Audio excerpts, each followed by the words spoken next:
Solid Edge expands its structural and flow simulation capabilities. Starting with structural simulation, in addition to static studies for stress, strain, buckling, vibration, and steady-state heat transfer, users now have the ability to study the impacts of heat moving through parts with relation to time, also known as transient heat transfer. This allows designers to see temperature changes over time in order to assess things like heating and cooling performance. In this example, we need to ensure that the heat generated from the motor doesn't overheat the printed circuit board, or PCB, located directly beneath it. A steady-state heat transfer has already been defined here, which takes into account the heat being generated by the PCB and the motor. Using the probe tool, we can query the temperature at different points on the board. Here, the new face probe option allows us to easily find the hottest regions.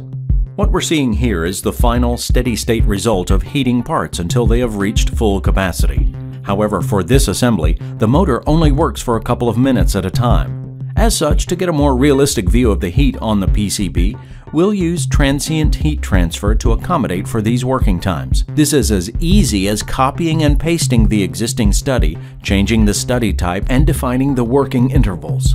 Then the study can be solved. Viewing the results, we can immediately see the difference in heat distribution of the assembly. As it's only working for 2 minutes, the motor doesn't have time to heat to full capacity, effectively having a negligible effect on the overall temperature of the PCB. The probe tool shows that the maximum temperature is 15 degrees cooler than the previous study. Additionally, selecting any nodes we'd like, Solid Edge provides a graph to easily visualize changes in temperature over time.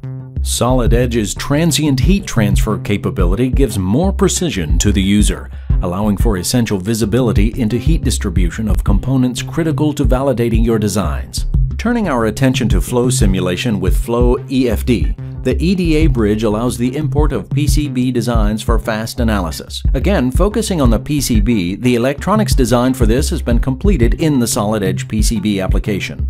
The PCB OBD++ information can be opened via the EDA bridge directly within the Solid Edge assembly environment, where several formats are supported. This automatically generates the board along with the components and copper traces. The thermal properties can quickly be imported in order to apply the thermal data to each individual component.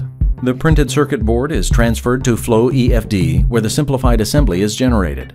All material properties, heat sources, and radiative definitions are automatically generated in the FloEFD project. Loading the simulation results clearly shows the temperature distributions on the board and components. Focusing on the complete design, we can see the effects on the airflow in that part of the assembly. Other new enhancements include the ability to analyze the behavior of fluids moving, sloshing, or pouring using free surface technology, as can be seen here when this trailer comes to an abrupt stop. Compare this behavior to a design that contains baffling in the tank to try and eliminate the excessive sloshing. Viewing the results of the two designs side by side illustrates the benefits of the baffled design. To learn more about Solid Edge, visit solidedge.siemens.com.